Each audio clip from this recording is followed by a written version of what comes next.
L'histoire commence avec un père qui présente sa fille à un nouveau membre de la famille, son petit frère.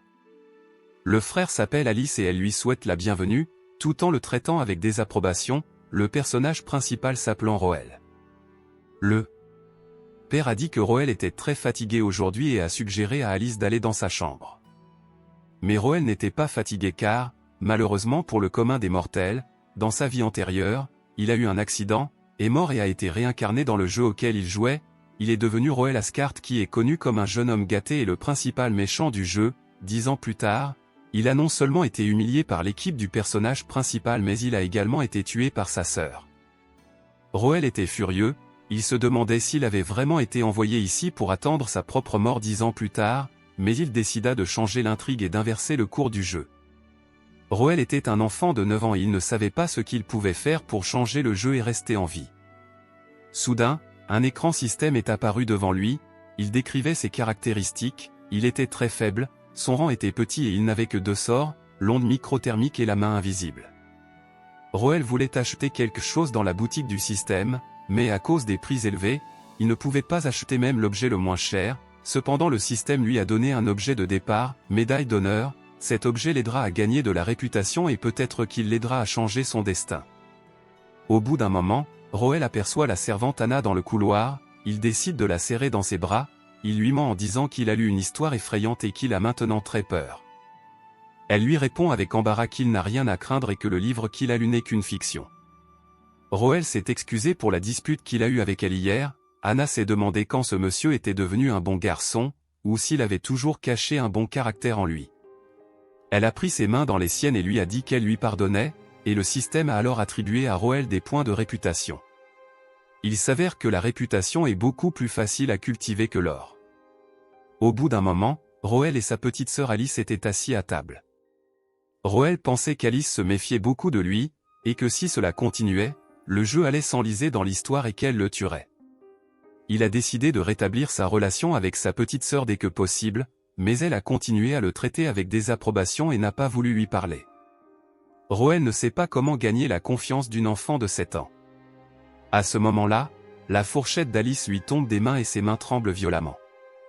La femme de chambre est effrayée et lui demande si elle va bien. Alice répond qu'elle n'a pas à s'inquiéter et dit qu'elle ne pouvait tout simplement pas tenir la fourchette. Mais Alice a en fait peur des objets tranchants, car elle possède une affinité pour l'argent et qui est considérée comme l'une des plus rares dans la théocratie de Saint-Meusites. Il semblerait que son enfance aurait dû être luxueuse, cependant, après avoir réveillé sa première lignée, Alice a acquis la capacité de super régénération, ce qui a entraîné de nombreux problèmes. Toute blessure subie par Alice guérit presque instantanément sans laisser de cicatrices, si bien qu'elle est devenue la cible des brimades des autres enfants nobles. Depuis, Alice a peur de tout objet pointu. Roel a compris que c'était l'occasion de se rapprocher de sa petite sœur. Il a demandé à la servante Anna de l'asseoir à côté d'Alice pour qu'il puisse l'aider à couper le steak, afin d'éviter qu'Alice ne prenne le couteau. Il l'a aidé à couper la viande et à manger. Alice était heureuse qu'il l'aide. Roel lui a demandé si elle aimait la nourriture, mais à ce moment-là, elle a pleuré. Roel a dit à la servante de changer la nourriture immédiatement. Mais Alice a dit que la nourriture était délicieuse et elle l'a remercié. Le système a attribué à Roel 1000 points de réputation. Il était heureux de gagner des points si rapidement. Roel a demandé à Anna d'apporter beaucoup de chocolat délicieux pour qu'il puisse nourrir sa petite sœur. Il a donné le chocolat à Alice et ses points ont commencé à augmenter à nouveau. Mais Anna pensa, le jeune maître est si inhabituel aujourd'hui, peut-être est-il tombé amoureux de la petite Alice? Maîtresse Alice est vraiment belle, l'affection entre les enfants est tout simplement charmante. Le soir, Roel était heureux que la journée ait été très productive et qu'il ait gagné beaucoup de points. De plus, Alice est si mignonne qu'il pensait qu'il la prendrait peut-être comme épouse dans le futur. Roel a ouvert la boutique du système pour échanger ses points et a vu la capacité Skeleton Tomb Raider Army, des créatures invoquées du commandement du culte du Fossoyeur, nées pour mourir, elles apportent de la joie aux vivants. Il se rendit sur le terrain d'entraînement de la maison d'Ascart, afin de tester cette capacité. Il convoqua les squelettes et leur demanda d'attaquer la cible, et soudain, ils prirent un cercueil et commencèrent à danser avec. Roel a compris ce que cela signifiait, nés pour mourir, ils apportent de la joie aux vivants, il leur a dit d'arrêter de danser, il a regardé le cercueil et a eu une idée. Il rentra chez lui et dit à son père qu'il s'intéressait à l'agriculture et à la fiscalité. Il demanda à son père la permission de travailler comme inspecteur des impôts pour apprendre le système fiscal.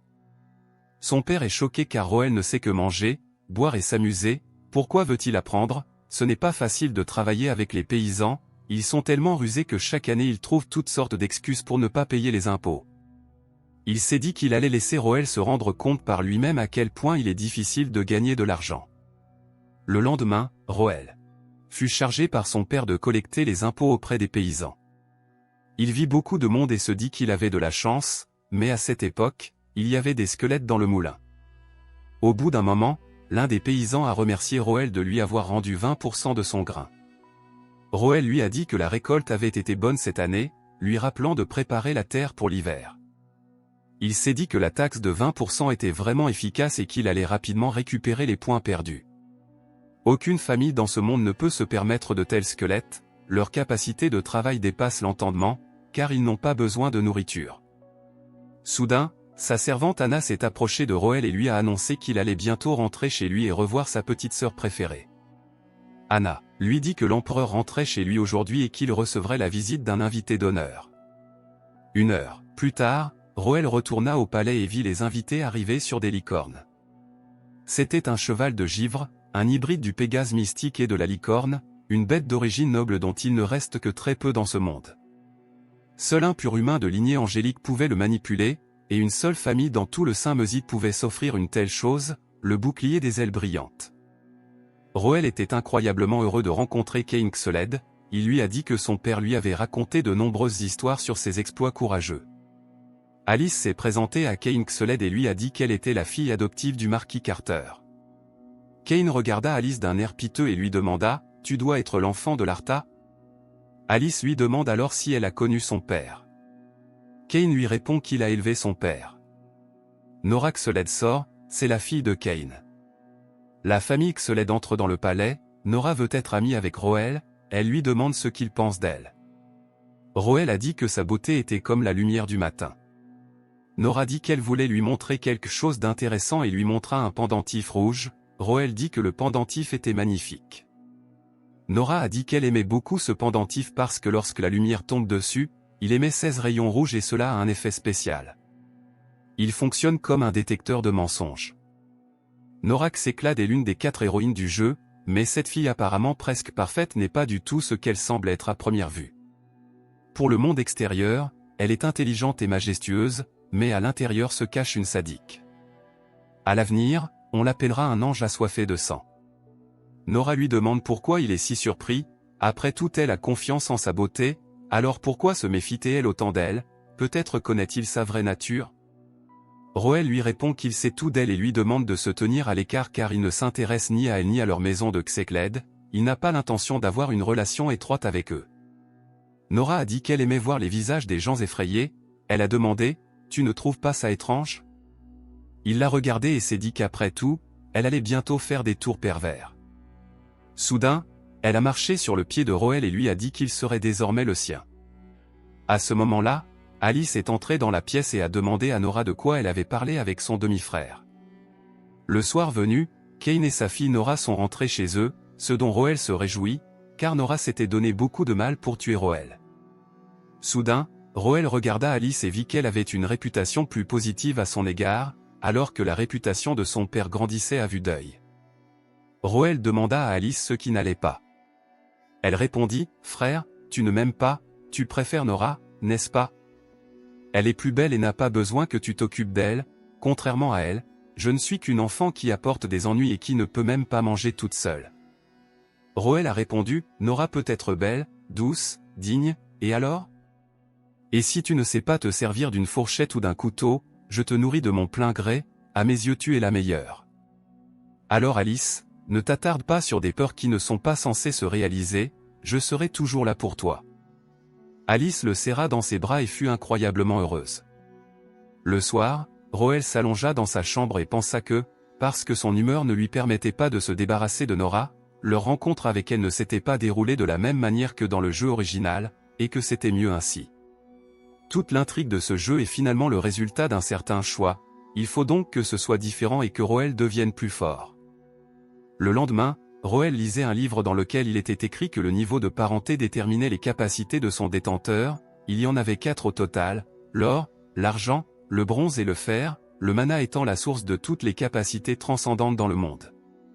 La force de la capacité détermine le rang, et plus l'affinité est grande, plus la capacité est forte. Roel pensa: qui aurait cru que le fils unique d'une célèbre famille de mages pourrait être si inutile, puisque toutes ces caractéristiques sont à leur minimum. Il n'y avait aucun moyen de les améliorer, et il devrait probablement aller dans le système pour acheter des boosters. À ce moment-là, le système l'avertit que son corps est physiquement faible et qu'il pourrait avoir du mal à utiliser les boosters. Roel doit développer son corps de base et des potions à faible debuff peuvent être achetées. Roel ouvrit la boutique pour se familiariser avec les potions à faible affaiblissement. Il y avait plusieurs potions dans la boutique. La première était le sérum stimulant de l'Obor 2, et la seconde était le sérum refroidissant de l'Obor. Il était perplexe, car bien que les potions soient très bonnes, il n'avait pas assez de peanuts pour les acheter. Roel se souvint que son père lui avait dit que l'anniversaire de Nora approchait et qu'il devait lui préparer un cadeau. De manière inattendue, il a trouvé un livre, l'association commerciale de Sorofia, car elle est située au centre, et toutes sortes de transactions sont effectuées par son intermédiaire. Dans le jeu, il était possible de gagner de l'argent avec l'aide de l'association commerciale, peut-être que cela aidera aussi Roel. Roel arriva à l'association commerciale et fut accueilli par le chef du département commercial, à Rouen. Roel dit qu'il leur a apporté un objet de la liste qu'ils sont prêts à acheter, l'objet numéro 172 avec un effet pacifiant qui supprime l'érosion des sorts. Il savait que l'objet valait au moins 5000, mais soudain Arouan proposa 20 000 or pour l'objet. Roel accepta et rentra chez lui. Arouan demanda à l'évaluateur si son affaire avait porté ses fruits. L'évaluateur répondit que les résultats étaient conformes aux attentes et même supérieurs. Je n'ai donc pas dépensé 20 000 pièces d'or pour rien, cet objet est sur la liste des achats urgents, alors dépêchez-vous de l'envoyer dans la nuit et aussi, toutes les informations sur la transaction sont rapportées à la famille. Roel arriva au palais et se félicita d'avoir gagné si facilement 20 000 pièces d'or. Après tout, il avait tout obtenu grâce à la boutique du système, et s'il commençait à s'enrichir rapidement grâce au système, il attirerait trop l'attention sur lui. Jusqu'à présent, il n'avait vendu que quelques babioles, il était donc temps de passer aux choses sérieuses. Avec l'argent, il acheta quelques potions et les but, soudain son estomac lui fit mal et les effets commencèrent à se faire sentir. La douleur extrême à l'estomac fit perdre conscience à Roel. Le soir, Bruce alla voir le mage et lui demanda de quel type de lampe il s'agissait. Il lui répondit qu'il n'avait jamais vu une telle lampe, mais qu'en regardant la qualité de fabrication, il s'agissait d'un ancien artefact datant d'avant le 3e âge. Bruce a demandé s'il y avait des informations sur le vendeur. L'objet a été vendu par la maison Ascart de la théocratie de Saint-Mésite. Le vendeur est le fils du marquis d'Ascart, âgé de 9 ans. Bruce se demanda si cet objet provenait vraiment de la maison Ascart. Il demanda au magicien qui, d'après vous, vendrait un objet de famille pour 20 000 pièces d'or? Le mage répondit avec certitude, personne, c'est impossible.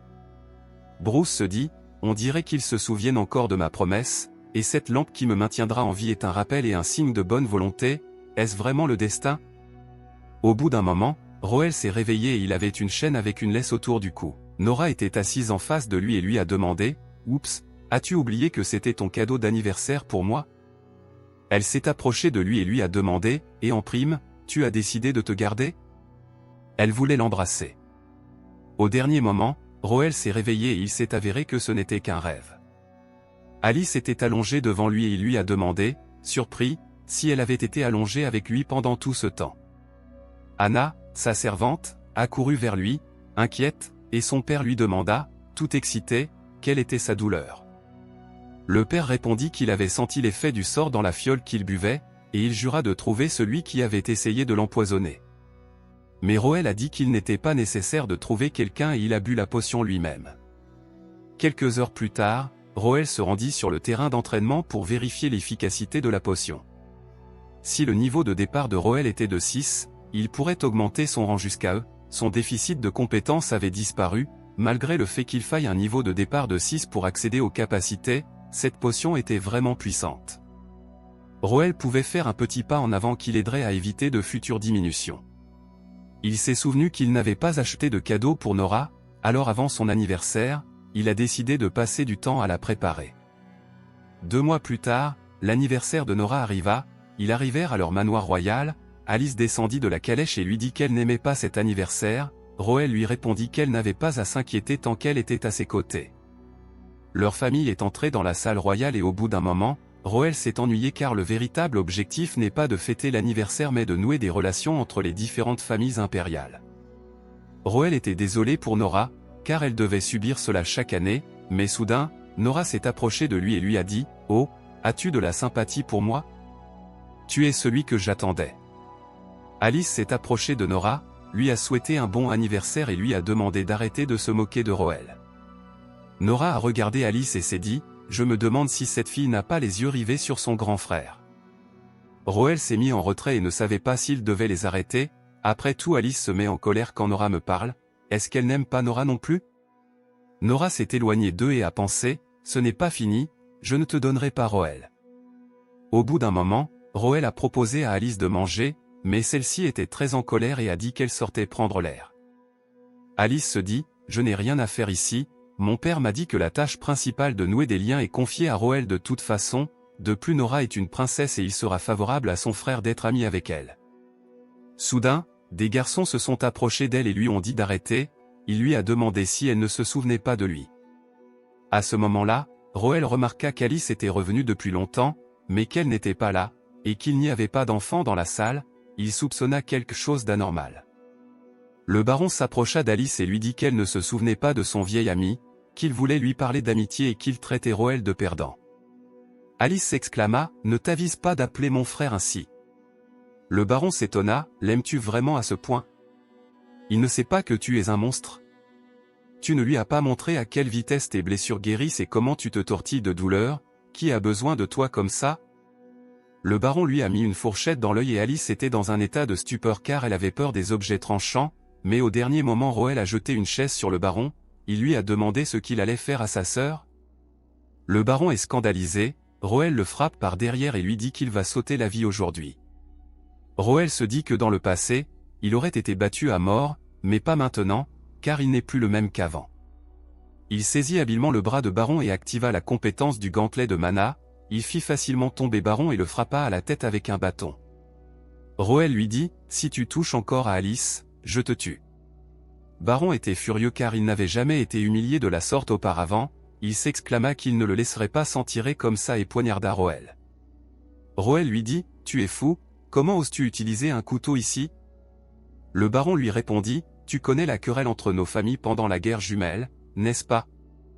Il courut vers le baron et voulut le tuer, mais Roel arrêta sa main. Alice était dans un état de stupeur, elle voulait aider son frère mais elle ne savait pas comment, soudain elle vit une fourchette, la prit et courut vers le baron et la lui planta dans la main. Baron ne s'attendait pas à ce qu'elle fasse cela et il la frappa avec son autre main. Roel était en colère parce que Baron avait frappé sa petite sœur et, de toutes ses forces, elle a frappé Baron dans l'estomac et il a volé quelques mètres plus loin. Roel dit « Je t'ai dit ce qui arrivera si tu touches encore à ma petite sœur. » Il saisit la tête de Baron et la frappe de toutes ses forces contre le mur.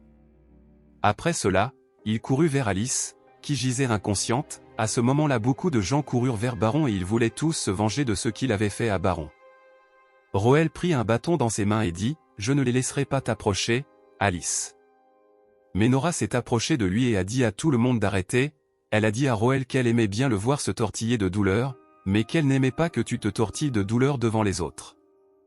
Les amis de Baron lui ont dit qu'ils ne voulaient pas lui faire de mal et qu'ils voulaient se venger de leur ami. Nora dit qu'elle protégera son ami comme ils l'ont fait. Soudain son apparence changea et elle avait des ailes d'or, il dit, au nom de la maison de Xecled, j'exige que vous partiez immédiatement. Roel était choqué, Nora n'a que 10 ans et elle possède déjà une telle compétence, après tout, pour utiliser la magie à un niveau aussi élevé, il faut avoir un 5e niveau de source. Nora a dit aux invités qu'elle ne les combattrait pas à pleine puissance, les invités se sont figés de peur, car la différence de puissance entre chaque niveau de source est grande, étant au 6e niveau, ils n'ont aucune chance, pardonnant à Nora. Mais soudain, leurs parents s'approchent d'eux et Nora éteint son pouvoir, les parents sont choqués car Roel est blessé, Alice est inconsciente et Baron est inconscient, ils demandent des explications aux enfants. Tous les amis de Baron ont dit qu'ils n'avaient rien à voir avec cela et que tout était de la faute de Roel. Le père de Baron, Brian Ehrlich, est venu voir Baron. Il était terrifié mais soudain il a attrapé son fils par le cou et l'a tué. Toutes les personnes présentes étaient choquées. Brian s'est excusé au nom de sa maison Ehrlich et a dit qu'il avait beaucoup de choses à faire et qu'il devait partir. Malgré le fait que les Ehrlich étaient l'une des 5 grandes maisons, elle ne pouvait pas laisser le baron s'en tirer avec un tel méfait, mais personne ne s'attendait à ce que Brian aille aussi loin et tue son fils pour l'honneur de sa maison. Brian se demanda, « Roel, pourquoi es-tu encore debout après une telle blessure ?» Le lendemain, Roel et Alice étaient à la maison et s'amusaient. Roel pensait que, dans le jeu original, l'incident survenu à la fête d'anniversaire de Nora aurait dû être l'une des principales raisons de la rupture entre Alice et Roel, et qu'il était donc peu probable qu'Alice veuille me tuer à l'avenir. Au bout d'un moment, leur père s'est approché d'eux. Roel a demandé à son père s'il avait trouvé les archives de la guerre. Le père a sorti un livre et a dit que le prince Wade avait autrefois déclenché la rébellion de Mars. Il voulait empêcher sa sœur, la princesse Victoria, de révéler son implication dans la secte. C'est ainsi que la guerre des Gémeaux a commencé.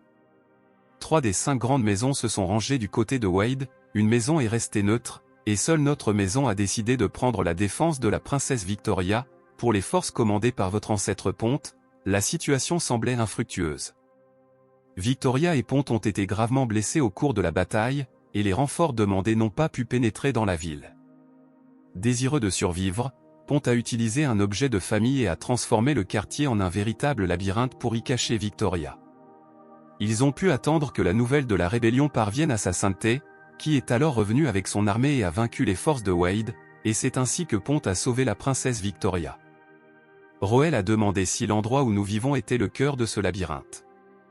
Mon père a répondu, c'est exact, ce palais a été construit 3 générations avant nous, par mon grand-père Ponte, il est donc la propriété de notre famille.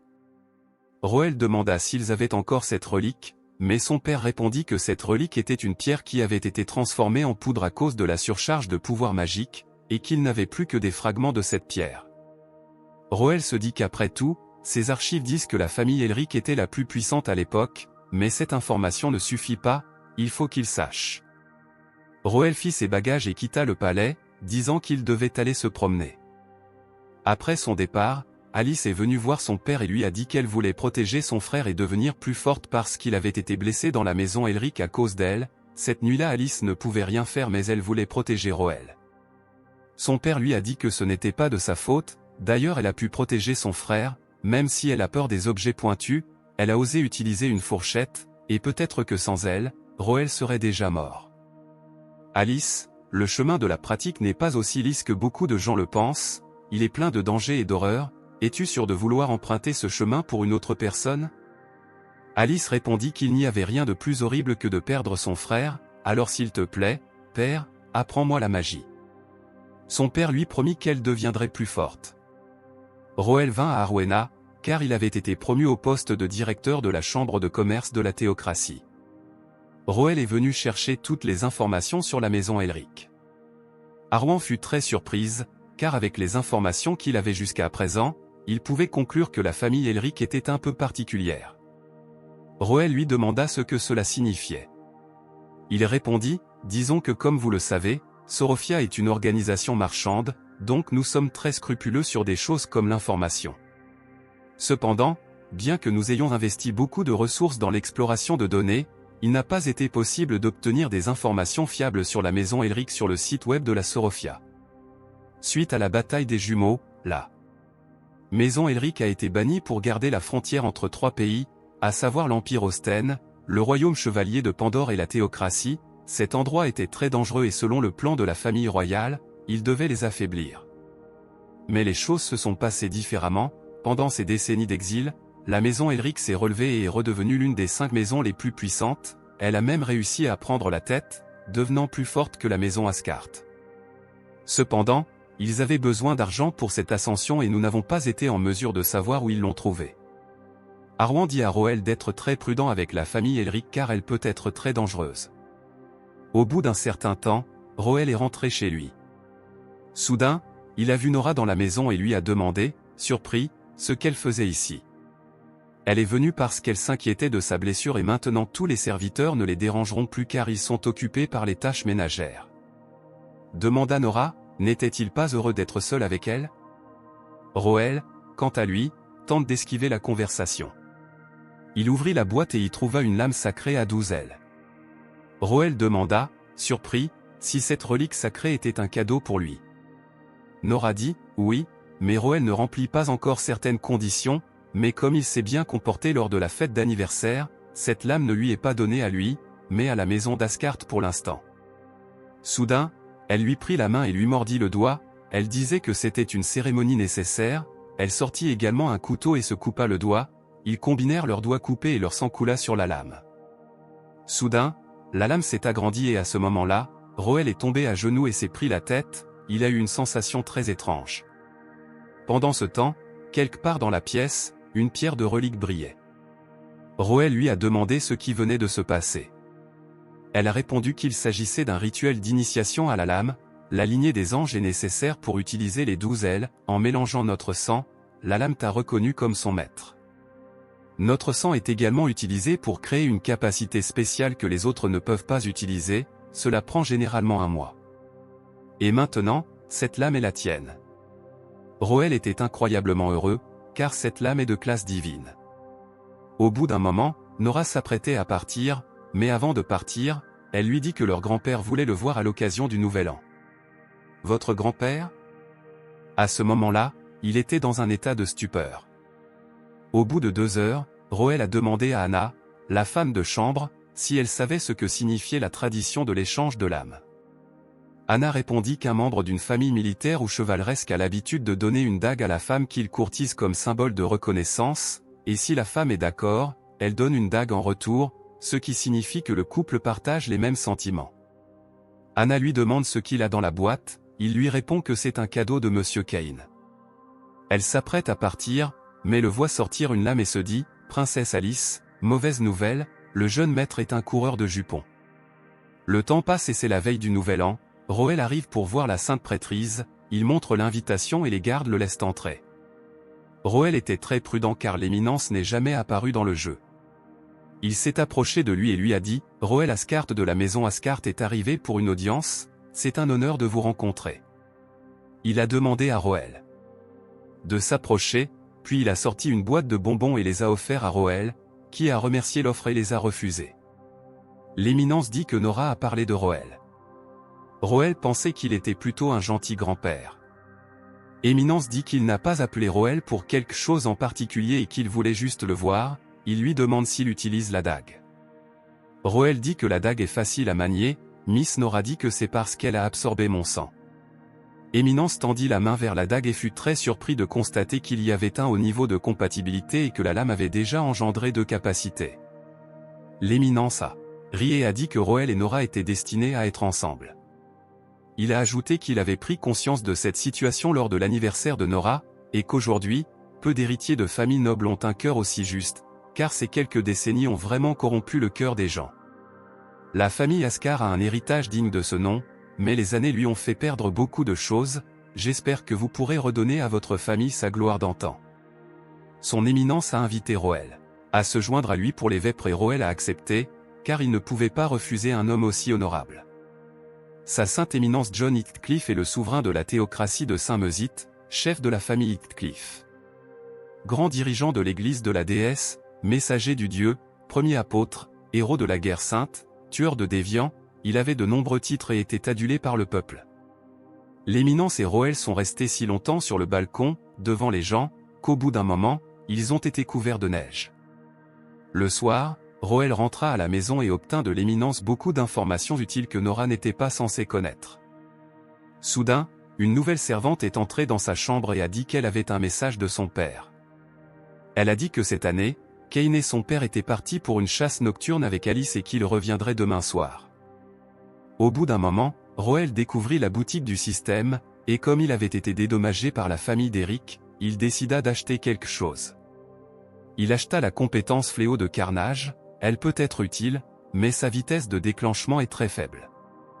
Roël s'est endormi et à ce moment-là, quelqu'un a ouvert la porte de sa chambre et a dit qu'il était temps de commencer. Soudain, au bout d'un moment, Roel entendit la voix de quelqu'un, il pensa qu'il s'agissait d'Anna et lui demanda l'heure, Nora lui dit qu'il était 18 heures, Roel ouvrit les yeux et fut choqué. Il lui a demandé quand elle était venue et pourquoi personne ne l'avait prévenue.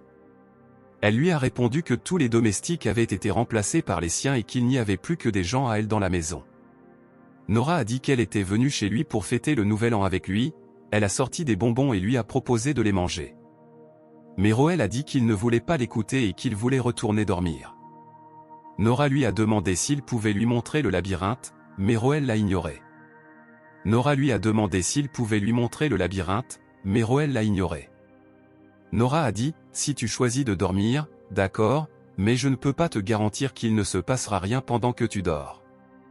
Mais Roel n'était pas satisfait de cela et il décida de faire le tour de la maison. Soudain, Nora eut un sentiment étrange et lui demanda s'il avait une amulette protectrice sur lui. Il a sorti l'amulette et a dit qu'il l'avait toujours sur lui ces derniers temps. L'amulette de défense peut repousser plusieurs attaques de haut niveau.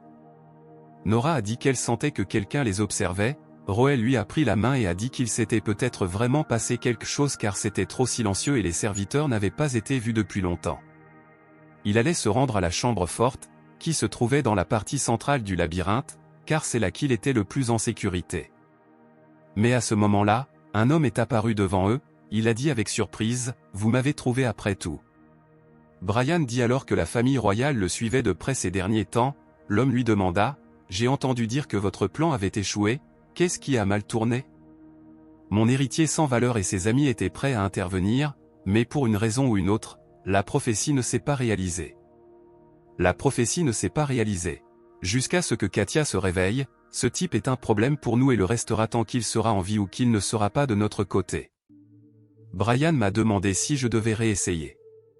Nous ne sommes pas les seuls à avoir la prophétie, il doit y avoir des gens qui craignent ce qui va arriver et qui veulent nous arrêter. Et oui, apprécieriez-vous une peinture que j'ai récemment acquise ? Un rideau s'ouvrit devant Brian et il y avait une peinture de Roel et Nora en train de courir.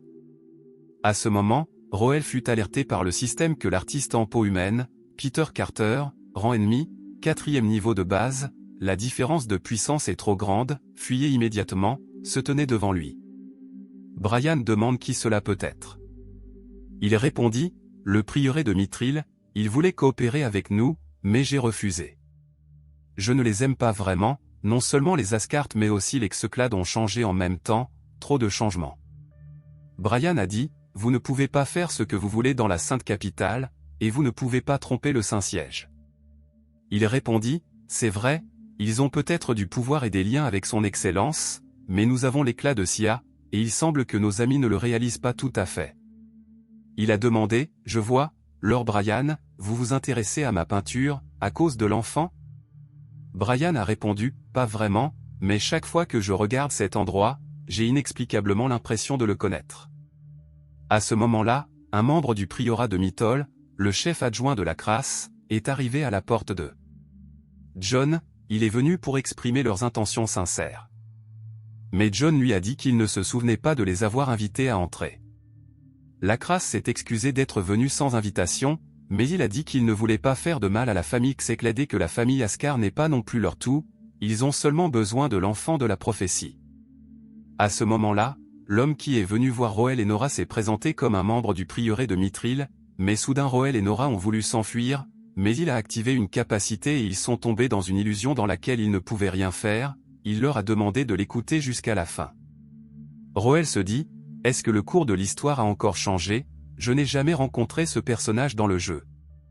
Il leur a dit qu'il ne pourrait sortir d'ici que si l'un des deux mourait, il ne se souciait pas de savoir qui mourait ou restait en vie. Nora a dit, pensez-vous que nous croirons quelqu'un comme vous ? Il répondit, alors vous ne me laissez pas le choix, je vais vous tuer tous les deux. Soudain, Nora changea à nouveau d'apparence et dit qu'elle était responsable de Roel, son futur seigneur et ami proche.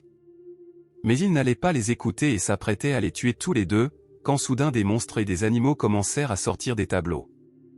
C'est alors que la crasse annonça les conditions, les noms sur la liste étaient Caroline Ascar, Vincent Ascar et Roy Ascar. John dit, tu connais ces noms. John était furieux et s'exclama, les Xeclades ont fait la promesse de protéger la famille Ascar au début de la troisième ère, je suis le monarque et le chef de la maison régnante, bien que votre offre soit séduisante, mais je reste avant tout le saint trône, le patriarche, je dois être un exemple de dignité, de droiture et de justice. Lacras est choqué et comprend que les négociations sont dans l'impasse. Jon lui dit de s'éloigner le plus possible. À ce moment-là, Roell et Nora entendirent la voix de Jon, sans savoir d'où elle venait, mais Roell eut à nouveau mal à la tête et l'étranger ne comprit pas ce qui se passait et soudain un grand rayon de lumière apparut. Au bout d'un moment, Roell a entendu la voix de Nora, qui lui a demandé de se réveiller. Après s'être réveillé, Roell n'a pas réalisé où il se trouvait, il a vu un grand nombre de gardes morts et une ville en fumée, il s'est demandé ce qu'était cet endroit. Soudain, une notification du système est apparue devant lui, il a vu ses statistiques et a été surpris par les nombreux changements qu'elles contenaient. Le système l'avertit que l'éveil de la parenté a commencé, il lui demande de désactiver l'éveil de la parenté car il y a un grand risque de mort. Mais Roell a décidé de continuer, mais pour cela il devait payer 500 000 or, mais il n'avait pas cette somme, alors le système lui a proposé un prêt pour le sortir du système pendant 10 ans et 6 mois, et si Roell ne remboursait pas le prêt dans les 5 ans, le système s'arrêterait définitivement. Il a accepté et c'est à ce moment-là que l'aide à l'éveil de la parenté a été activée. Après un certain temps, Roell revint vers Norma et lui demanda si elle avait appris quelque chose, elle répondit qu'ils étaient sur le champ de bataille mais que l'endroit n'était pas clair. Ils décidèrent d'examiner les gardes morts et ils trouvèrent un emblème victorien et lyrique, les soldats portaient aussi une cotte de maille, ce qui confirmait qu'ils étaient maintenant à l'ère victorienne. Roell se demanda s'ils se trouvaient à l'époque de la rébellion de Mars, pendant les deux guerres jumelles. Le processus d'éveil de la parenté de Roell est déjà à 21%. Roell a trouvé sur le champ de bataille une lettre portant la date du 13 mars 828, ce qui signifie qu'il se trouvait pendant la guerre des jumeaux. Ils se sont mis à la recherche d'informations et après un certain temps, ils sont tombés sur les chevaliers, Nora et Roell ont rencontré Peter, qui s'est avéré être tombé avec eux à cette époque. Les chevaliers ont essayé d'attaquer Peter, mais il était très fort et a attrapé un chevalier et a dit « Pourquoi je ne peux pas juste tuer ces enfants, je suis tellement énervé par tout ce qui se passe. » Roell et Nora ont décidé de s'enfuir pendant que Peter attirait l'attention de tous les chevaliers. Roell a supposé que c'était le sort du labyrinthe qui ne pouvait pas être brisé, seul le propriétaire du trésor du labyrinthe pouvait se déplacer librement, maintenant le trésor doit être entre les mains de Ponte et Victoria. Nora et Roell décidèrent de les retrouver, Nora se sentait malade et avait une forte fièvre, Roell l'a pris sur son dos et partit à leur recherche. Au manoir du labyrinthe, Ponte ne comprenait pas pourquoi le détecteur de parenté était en panne, Victoria se réveilla et demanda à Ponte ce qu'il faisait, il lui dit que le détecteur de parenté était cassé. Elle l'a ramassé et a été choquée, puisque le détecteur ne peut pas être cassé, alors pourquoi a-t-il trouvé du sang de Xéclate dans la rue Locke? Ponte lui a demandé de qui il pouvait s'agir, elle a suggéré qu'il pouvait s'agir de l'enfant illégitime de son père. Victoria veut sauver cet enfant, mais Ponte veut l'en empêcher, car il craint qu'il ne rencontre Wade en chemin. À cette époque, Roell et Nora se trouvaient dans la rue Locke. Nora avait un flux sanguin accéléré, ce qui est un symptôme d'un niveau d'affinité accru, mais il n'y avait rien dans ce bâtiment qui pouvait aider Nora. Au bout d'un moment, Roell s'est endormi et a rêvé qu'il rencontrait un grand squelette qui lui posait une question, comment les morts transmettent-ils leur pouvoir? Le squelette lui dit qu'il n'était pas obligé de répondre immédiatement à sa question, que Roell pouvait y réfléchir et seulement ensuite y répondre. Mais il ne savait toujours pas quoi répondre, et le squelette lui a dit qu'il pourrait revenir la prochaine fois pour répondre à la question. Une notification système est apparue devant lui, indiquant que la première réunion était terminée, et Roell a obtenu un statut unique, promesse de grand art. Grâce à cela, il a obtenu une nouvelle compétence d'invulnérabilité pendant 30 secondes, mais il s'est avéré qu'il a fait une promesse au roi de le renvoyer dans le monde réel. Roell réfléchit, il s'avère que la progression de l'éveil est gelée, en raison de la réponse à sa question, comment les morts transfèrent-ils leur pouvoir? Au bout de 15 minutes, Nora se réveilla, elle se sentait très mal et dit qu'elle ne s'était jamais sentie aussi mal, elle lui demanda, « Tu n'as plus l'air de me détester autant. » Roell a répondu, « Je ne t'ai jamais détesté, j'avais juste un peu peur de toi, et maintenant je n'ai plus peur. » Elle donne la date du 15 juin, c'est le jour de son baptême, elle ne se dévoile qu'à ses proches, et si la colère de son père ou de son grand-père s'abat sur lui, si Roell donne cette date, ils comprendront tous tout de suite. Nora lui a dit d'y aller seul à l'aube, car seul un ancêtre peut guider l'éveil de la famille, et elle ne serait qu'un fardeau pour lui. Il n'y a pas eu de mort dans l'histoire originale de Simone's Witness. Dans l'arc narratif, Nora elle-même a dit qu'elle n'était jamais dans une situation sans espoir. Les changements dans le destin d'Alice ont impliqué toute une série d'autres changements, et Roel ne pouvait pas prévoir que cela mettrait finalement la vie de Nora en danger. C'est évidemment la faute de Roel si Nora s'est retrouvée ici. Alors pourquoi Nora continue-t-elle à s'inquiéter de la sécurité de Roel jusqu'à aujourd'hui? Roel a promis de protéger Nora. Après tout, il n'a pas obtenu la capacité et promesse de Grandar pour rien. Et la seule menace connue pour Roel est Peter Carter. Il doit être au sommet du niveau 4, même si les chevaliers l'ont épuisé. Roel, au niveau 6, n'aura pas de mal à l'affronter. D'après ce que Roel a découvert lors du dernier combat, la capacité de Peter est d'invoquer des monstres à partir de tableaux. En se basant sur cela, Roel a supposé que la faiblesse de Peter était la mêlée, mais comment Roel pouvait-il frapper à courte distance? Il ne devait compter que sur sa lame. À ce moment-là, Peter Carter était très mal en point, car ses chevaliers étaient vraiment de niveau 5. Peter invoqua un monstre et un chien qui l'aidèrent à trouver l'emplacement de Roel. Le monstre et le chien entrèrent dans le palais et à ce moment-là, Roel les attaqua. Il ne s'attendait pas à cela et il les transperça avec sa lame. Peter, furieux, activa ses compétences et commença à attaquer Roel, mais ce dernier put se défendre de sa magie. Il fut surpris car il n'avait pas réalisé où Roel allait.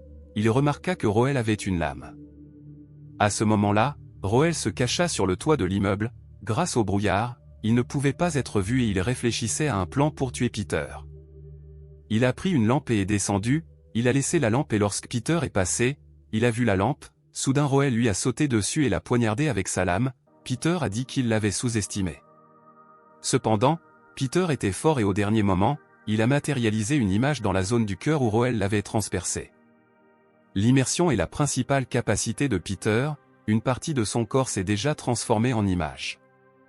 Soudain, il a invoqué un terrible monstre à partir de cette image et lui a demandé de tuer Roel. Mais Roel a activé la promesse de Gardner, qui lui a donné l'invulnérabilité pendant 30 secondes. Peter était stupéfait, il n'arrivait pas à croire que Roel puisse faire un marché avec la même créature. Roel s'approcha de Peter, il était incroyablement en colère et fort à ce moment-là, il balança sa lame, tuant Peter. L'invulnérabilité a épuisé Roel et il était sur le point de repartir, mais à ce moment un homme aux cheveux blonds était déjà derrière lui et a demandé à Roel où il allait. Roel a été choqué et il a décidé de le frapper. Le prince Wade se tenait devant lui, il a arrêté la lame de Roel avec son doigt. Roel a eu très peur. Wade était au 3e vrai niveau, c'est un niveau plus fort que Peter. Wade demanda, « C'est donc toi qui viens de tuer un adversaire de niveau 4 ? Vu la façon dont tu es habillé, tu dois être de l'aristocratie, c'est curieux.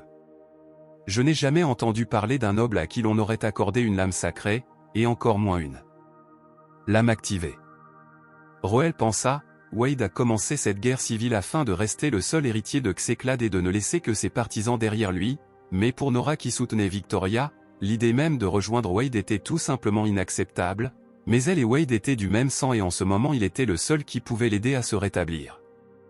Roel essaya de trouver un moyen de la sauver, mais comment?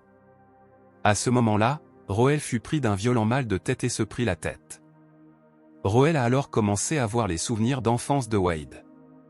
La mère de Wade a posé sa main sur son visage et il a demandé, « Maman, tu es encore venue ici ?» Elle a répondu, « Parce que ces enfants sont si mignons, tout comme toi et Victoria, d'ailleurs, toi et Victoria ne faites rien d'autre que d'étudier tous les jours. Écoute Wade, tu n'es pas comme ces enfants, tu es le futur héritier d'une théocratie sacrée, et ces enfants, pour des raisons très différentes, n'ont ni père ni mère.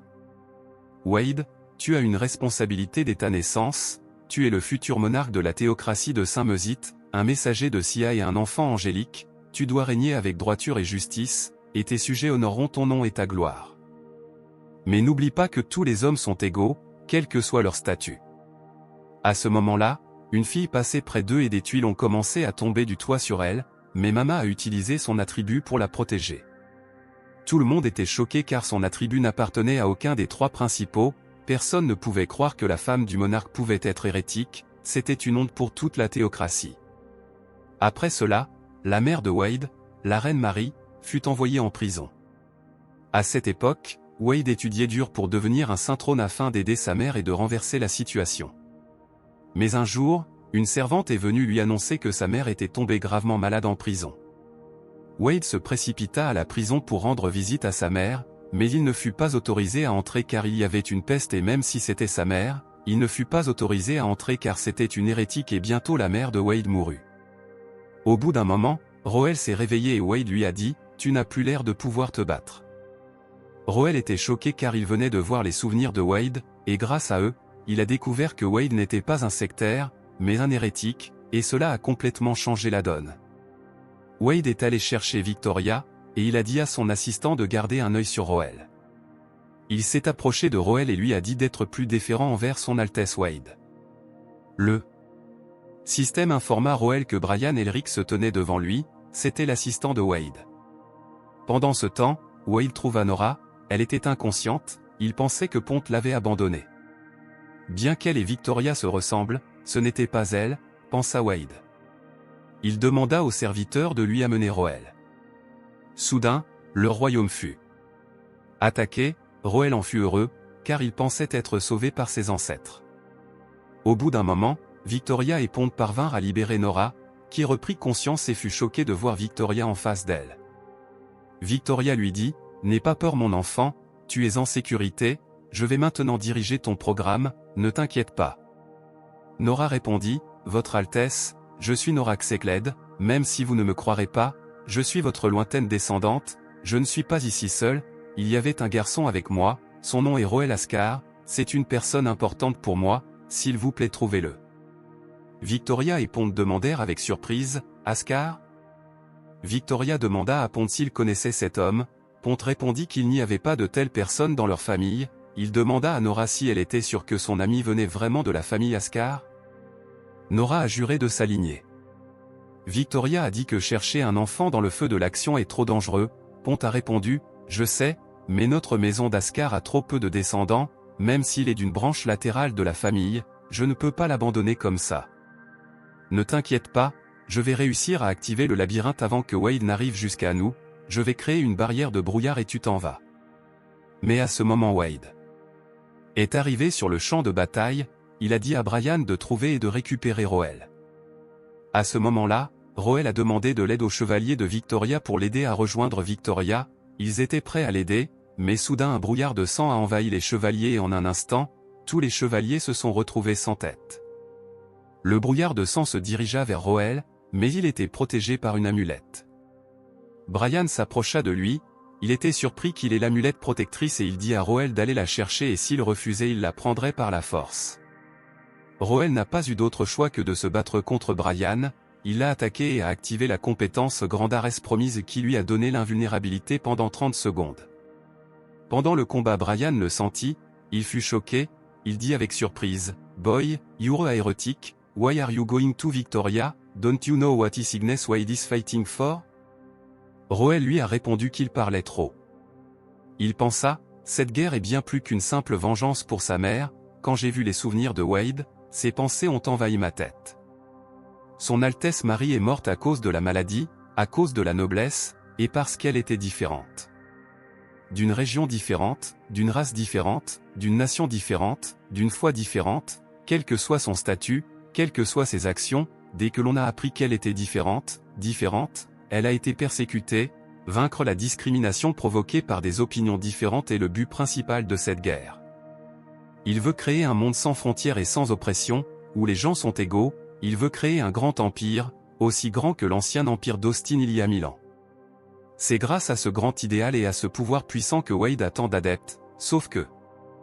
Mais à ce moment-là, Roel ne pouvait plus réfléchir car son temps d'invulnérabilité était écoulé, il devait tuer Brian dès que possible, il l'a presque attrapé par erreur et voulait le poignarder dans le dos avec sa lame, mais au dernier moment, Brian s'est défendu avec sa lame. Brian tendit la main vers le visage de Roel et activa une puissante explosion, mais Roel eut le temps d'activer son talisman protecteur, il s'envola à quelques mètres de là. Brian s'approcha de lui, Roel se demanda pourquoi il ne l'avait pas tué, Brian lui dit que tu as un talent, si on te laisse le temps de le cultiver, peut-être que dans le futur tu deviendras un grand homme, mais en tant qu'adversaire tu seras une grande menace pour nous. Roel répondit, merci pour ces éloges, mais je vais aussi te donner un conseil, la prochaine fois que tu voudras tuer, ne parle pas trop. Brian s'est mis en colère et a voulu l'attaquer, mais au dernier moment, Ponte a sauvé Roel. Brian dit que ce garçon est un hérétique, Ponte s'étonne, qu'en est-il, dois-je te le donner? Ponte dit qu'il avait beaucoup de choses à faire en dehors de Brian et disparut du champ de bataille avec Roel. Ponte amena Roel à Nora, qui était très heureuse de le voir. Ponte ordonna aux archers d'attaquer une dernière fois puis de battre en retraite. Il regarda Roel et pensa qu'il devait le soigner au plus vite. Mais à ce moment-là, Roel perdit à nouveau connaissance et rencontra le squelette. Le squelette dit, « De tous ceux qui ont reçu mon pouvoir, tu es le premier à revenir si vite, les autres le chérissaient énormément et ne le laissaient pas être utilisé si facilement, tu l'as utilisé 2 fois en un jour. » Roel demanda, « Tu ne m'as pas donné le pouvoir pour que je l'utilise, j'ai utilisé ton pouvoir à un moment critique. » Le squelette répondit, « C'est vrai, ce pouvoir ne devrait pas être poussiéreux, je te l'ai donné pour que tu l'utilises. » Les grands guerriers montraient leur bravoure pendant les batailles, faisant ainsi trembler leurs ennemis devant eux et ce tremblement leur donnait de la puissance, les rendant plus forts. La deuxième fois que vous avez utilisé cette capacité de façon inconsidérée, ceux qui vous ont vu seront beaucoup plus prudents. Mais la première fois? Pourquoi as-tu utilisé ce pouvoir, était-ce pour tuer l'ange Peter? Roel répondit, « J'ai tué Peter parce qu'il n'y avait pas de fin à ses mauvaises actions, j'ai protégé Nora parce que je pensais qu'elle méritait ma protection, oui elle a ses défauts mais je m'en moque, as-tu d'autres questions ?» Dit Skeleton pensivement, tu l'aimes bien. Roel s'indigne, « Je n'ai pas dit ça, j'ai juste fait ce que je pensais être juste. » Skeleton dit, « Ça n'a plus d'importance, il est assez tard, je t'ai laissé utiliser la capacité 3 fois, tu en as déjà utilisé 2, la prochaine fois que nous nous verrons j'attendrai une réponse de ta part, maintenant il est temps pour toi d'y aller. » Roel s'est réveillé sur le lit et Nora l'a serré dans ses bras, il a dit qu'il allait bien et que tout cela était dû à l'éveil de sa parenté. Nora a dit qu'à partir de maintenant elle le protégerait car elle est manifestement plus forte que lui, elle lui a pris la main et a dit qu'elle était prête à donner sa vie pour lui. C'est à ce moment que Ponte et Victoria sont entrés dans la pièce, ils ont dit que c'était ça le véritable amour entre époux. Roel s'est souvenu que Nora et Victoria se ressemblaient beaucoup, car il avait vu l'esprit des personnages dans le jeu et que dans quelques années Nora aurait la même apparence. Roel demanda à Ponte, « Je voudrais savoir quelque chose sur notre famille, pourriez-vous me répondre ?» Bien sûr, je suis l'actuel chef de la maison Ascar, vous pouvez donc vous adresser à moi pour tout ce qui concerne la famille. Monsieur Ponte, notre famille a sa propre lignée, pourriez-vous m'en parler? Ponte fut très surpris et demanda, « Avez-vous vraiment réussi à durer sur le champ de bataille grâce au pouvoir de la parenté ?» Il saisit la main de Roel et dit à tout le monde qu'il devait se rendre d'urgence dans son bureau. Roel a demandé si quelque chose n'allait pas. Ponte répondit que notre lignée a bien une parenté, sauf qu'au IIIe siècle elle a été interrompue, seuls 2 se sont réveillés, mais à la fin ils ont tous les 2 disparu sans laisser de traces, s'ils sont morts c'est qu'il ne reste plus rien d'eux. Après un certain temps, Roel s'est assis dans sa chambre et a réfléchi, bien que l'ancêtre m'ait parlé du secret de la lignée, mais les archives familiales sont très endommagées, donc rien de spécifique sur la capacité n'est connu, cela pourrait bien avoir quelque chose à voir avec la recherche du passé et de son héritage. C'est probablement vrai, je suis en fait en train de rechercher l'histoire de ma famille en ce moment aussi. Sauf que les 2 ancêtres qui ont éveillé les pouvoirs sont apparemment perdus dans leur voyage dans le temps. Je pensais avoir enfin trouvé la vérité, quand la trouverai-je? À 32 heures de la fin, nous pouvons quitter cet endroit pour nous laisser partir, Victoria a pris la décision de combattre Wade demain, mais quelque chose me tracasse. Nora est venue voir Roel et lui a dit qu'elle voulait rester ici après avoir appris que le combat aurait lieu demain. Roel a été surpris, il a demandé pourquoi, parce que c'est trop dangereux. Nora a répondu qu'après qu'il l'ait sauvée, elle ne peut pas s'enfuir, c'est contre ses principes et ses croyances et si elle s'enfuyait, elle ne serait pas digne de posséder un lien de parenté. Nora a demandé, « Tu ne vas pas t'enfuir non plus, n'est-ce pas ?» Roel a répondu qu'il avait de bonnes raisons pour cela. Nora a répondu que son grand-père voulait qu'elle soit témoin de ces événements, dans ce cas il est de son devoir de tout voir de ses propres yeux jusqu'à la fin, d'ailleurs je ne veux pas me séparer de toi. Roel dit, « Puisqu'on en est arrivé là, il faut que je te dise quelque chose sur cette guerre, la raison pour laquelle Wade a déclenché la guerre, ce n'est pas comme on l'imaginait, ce n'est pas juste une rébellion. » Le lendemain, Victoria est arrivée chez Wade avec son armée. Wade a dit, Victoria, je ne m'attendais pas à ce que tu décides de venir toute seule, tu t'es finalement souvenu de ce qui a été fait à notre mère et tu as décidé de quitter la résistance? Victoria répondit, je n'ai jamais oublié ma mère et je ne te demanderai pas de te venger, mais tu ne peux pas tout changer du jour au lendemain, regarde les conséquences de ta révolution, en moins d'un mois la capitale sainte était remplie de rivières de sang, combien de personnes ont été tuées à cause de toi, tu n'as jamais pensé à eux. Wade disait que la révolution est impossible sans sacrifice, de tout temps la révolution a menacé les intérêts des puissants, comment construire quelque chose de nouveau sans réduire l'ancien en cendres, si vous ne mettez pas du bois sur le feu de la révolution, les flammes seront progressivement éteintes par les aristocrates et les évêques. Je ne pense pas que nous parviendrons jamais à un accord. C'est ainsi. Cette bataille était irréversible depuis le début. Dégainez votre épée, ma sœur. Pour la paix, pour la justice.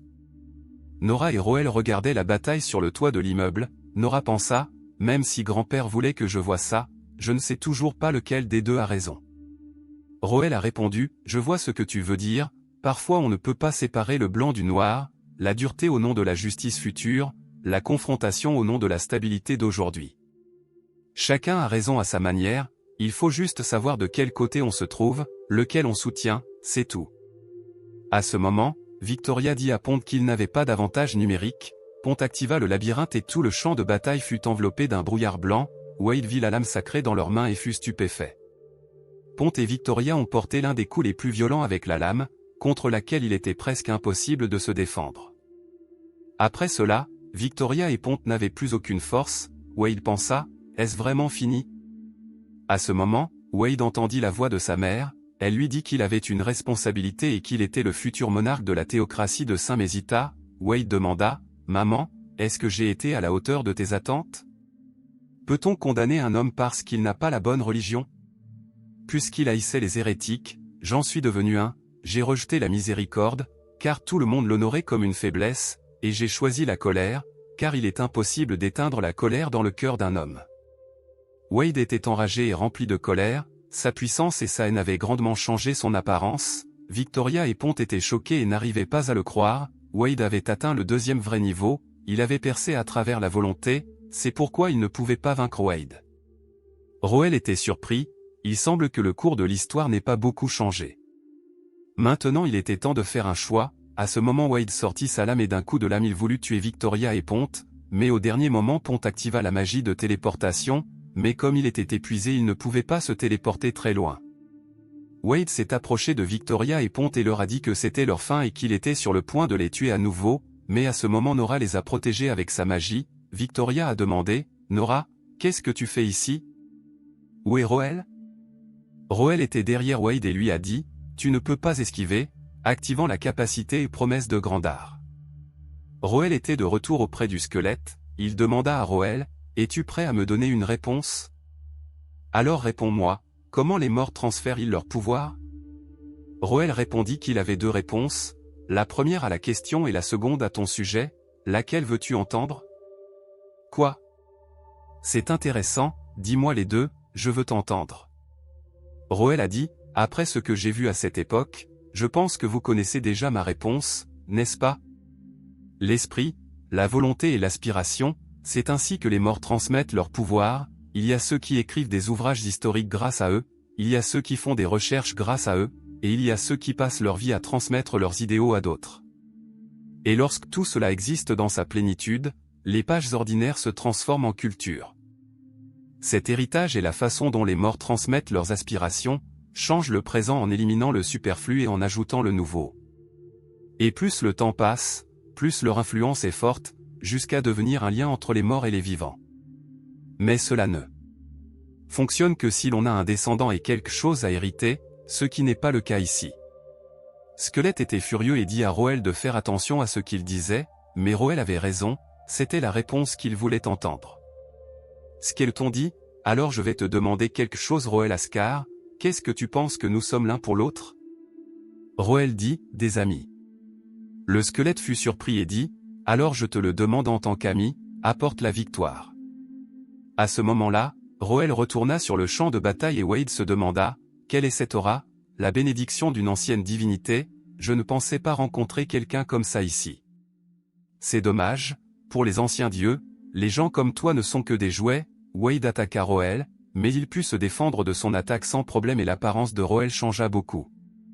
Roel attaqua Wade et invoqua le squelette Grandar. Wade fut stupéfait car ce n'était pas une simple bénédiction, c'était un pacte avec une ancienne divinité. Grandar a dit qu'en raison de son pouvoir, il pouvait tuer Wade d'un seul coup. Roel a été surpris et Grandar et lui ont frappé Wade d'un coup puissant. La lame de Wade s'est brisée et il s'est couché sur le sol. Il a dit que Roel l'avait beaucoup surpris. Roel était également surpris que Wade puisse parler après une telle attaque. Wade demanda à Roel, « Tu utilises un pouvoir hérétique, alors pourquoi essaies-tu de m'arrêter ?» Il y a de nombreuses raisons, par exemple je pense qu'au lieu de cette guerre, nous aurions dû consacrer toute notre énergie à améliorer la vie des gens, mais il y a une raison plus importante. Si vous pouviez prendre une épée pour protéger un proche, feriez-vous quelque chose de différent? Wade dit que Roel et lui sont pareils, mais que leurs points de vue et leurs idées sont très différents. Après un certain temps, Nora et Roel sont revenus dans le présent, et leurs familles ont découvert que Peter avait tenté d'assassiner leurs enfants. Le chef de famille a suggéré au père de Roel que Nora devienne la protectrice de Roel, car elle était plus forte que lui et possédait le 5e vrai niveau.